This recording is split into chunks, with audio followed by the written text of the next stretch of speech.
Assalamualaikum warahmatullahi wabarakatuh. Halo teman-teman, gimana nih kabarnya? Semoga dalam keadaan baik ya semuanya. Perkenalkan, saya Duratul Jannah, mahasiswi Pendidikan Matematika Universitas Riau.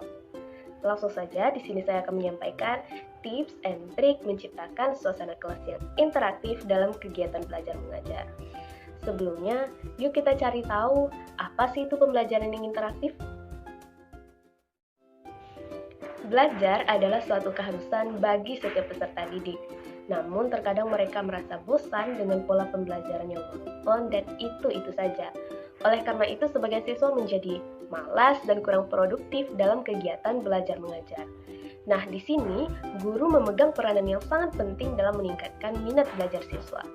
Margareta mengatakan bahwa model pembelajaran interaktif adalah pembelajaran yang mengacu pada siswa sebagai titik sentral dengan mengeksplorasi pertanyaan siswa. Sedangkan menurut Suparman, model pembelajaran interaktif adalah proses yang melibatkan peserta didik untuk aktif dalam proses pembelajaran baik fisik maupun mental. Oleh karena itu, dapat disimpulkan bahwa model pembelajaran interaktif disusun untuk membangun suasana belajar yang berpusat pada siswa dengan cara bertanya dan menggali sendiri jawabannya. Pada model tipe ini, peserta didik diberi kesempatan untuk terlibat aktif dalam pembelajaran dengan mengajukan pertanyaan berdasarkan topik, kemudian menyelidiki pertanyaan tersebut. Peran guru di sini sebagai fasilitator yang membantu siswa jika terjadi hambatan atau kesulitan.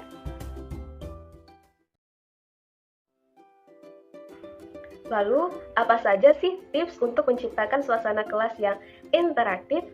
Nah, tipsnya yang pertama adalah dengan kuasai mata pelajaran. Dengan menguasai materi pembelajaran, guru dapat mengemas proses pembelajaran sesuai dengan kebutuhan para peserta didik, sehingga peserta didik ini mereka dapat dengan mudah memahami materi yang disampaikan oleh guru. Peserta didik, terutama zaman sekarang, mereka tidak hanya menemukan ilmu atau memperoleh ilmu dari penjelasan guru ketika di sekolah, tapi mereka bisa saja memperoleh ilmu dari buku, bahkan dari media internet atau sumber lain yang relevan. Jadi ketika guru tidak menguasai materi pelajaran, maka besar kemungkinan guru itu tidak akan maksimal dalam membantu peserta didik menguasai materi pelajaran. Karena guru yang menguasai materi pelajaran, mereka akan memiliki segudang cara untuk membuat peserta didiknya dapat memahami materi pelajaran dengan mudah. Kemudian yang kedua, tipsnya adalah dengan ciptakan suasana belajar yang nyaman. Suasana yang nyaman tentu lebih menyenangkan bagi guru maupun bagi peserta didik. Kondisi belajar yang menyenangkan, nyaman, dan aman akan mengaktifkan bagian otak peserta didik untuk berpikir. Sebaliknya, suasana yang penuh dengan beban, kaku, hingga guru yang kurang bersahabat, itu akan menurunkan fungsi otak anak sehingga mereka tidak mampu untuk berpikir efektif, berpikir reaktif, maupun agresif. Lalu, apa sih tips yang ketiga? Tips yang ketiga adalah disiplin dan bertanggung jawab. Jadi, guru harus mampu menempatkan dirinya sebagai figur dalam berdisiplin dan bertanggung jawab. Untuk mengajarkan sifat disiplin dan bertanggung jawab pada peserta didik, guru dapat melibatkan mereka dalam menciptakan atau membuat kesepakatan, di mana dalam kesepakatan itu dapat diterapkan kedua sifat tersebut, yakni ketika belajar contohnya membuat peraturan atau tata tertib kelas, sehingga dua sifat tadi dapat terlaksana dalam aturan atau tata tertib kelas tadi. Kemudian yang keempat, dengan mendidik peserta didik dengan hati. Jadi, guru bukan hanya sekedar profesi semata, tapi sebagai pengabdian dan ibadah. Pendidikan yang diberikan oleh guru untuk peserta didiknya adalah itu tidak terbatas oleh ruang dan waktu. Guru harus tulus dan ikhlas dalam memberi atau dalam mengajari peserta didiknya sepanjang waktu. Kemudian, tips yang kelima adalah ramah dan selalu tersenyum. Saat peserta didik tidak merasakan kasih sayang dari gurunya, maka peluang interaksi antara guru maupun peserta didik itu akan menjadi buruk. Jika guru menunjukkan sifat tidak senangnya kepada peserta didik, maka mereka menjadi tidak nyaman, tidak betah, bahkan tidak semangat dalam belajar atau dalam kegiatan proses belajar mengajar. Jadi guru memang perlu untuk memberi batasan kepada peserta didik supaya apa? Supaya mereka dapat berlaku sopan, bertanggung jawab, dan disiplin. Namun di luar daripada itu, tetap saja guru tidak boleh lupa untuk bersikap ramah, tersenyum kepada peserta didiknya. Kemudian tips yang keenam, adalah responsif. Guru yang responsif bertujuan untuk memahami dan mempelajari karakteristik peserta didik. Dengan demikian, guru mengetahui model belajar seperti apa sih yang dibutuhkan peserta didik, sehingga tujuan belajar yang ingin dicapai dapat terlaksana dengan baik.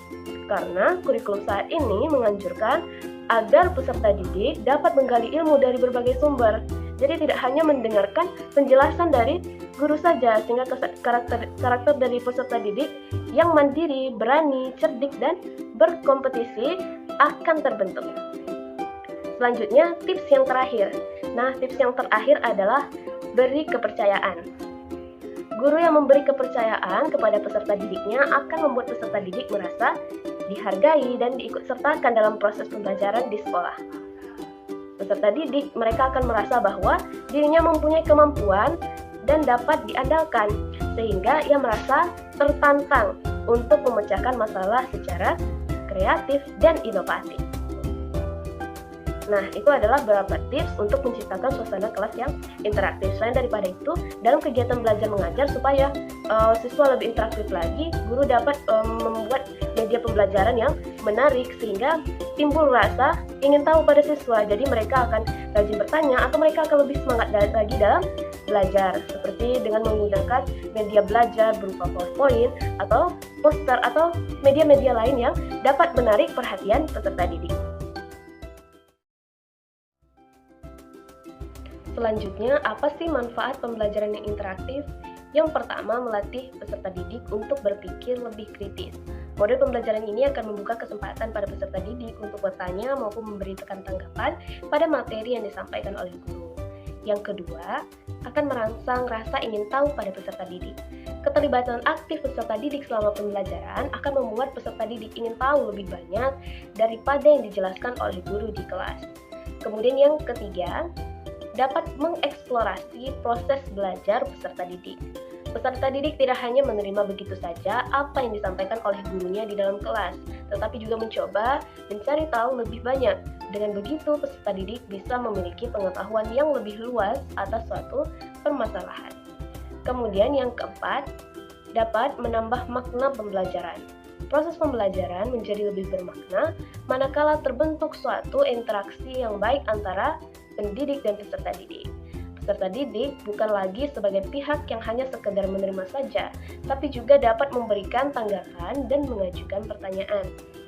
Selanjutnya, yang kelima, proses belajar menjadi lebih menyenangkan. Peserta didik tidak hanya merasa bosan ketika mengikuti pembelajaran di kelas karena terjalin suatu komunikasi dari dua arah antara guru maupun peserta didik. Peserta didik tidak hanya sekedar mendengarkan apa yang disampaikan oleh guru saja, tetapi juga mereka mengajukan pertanyaan ataupun menyampaikan pendapatnya, mempergunakan media ajar dan sebagainya. Jelas, suasana belajar seperti ini akan jauh lebih menyenangkan bagi para peserta didik. Demikian, semoga bermanfaat ya untuk teman-teman semua. Terima kasih atas perhatiannya. Wassalamualaikum warahmatullahi wabarakatuh.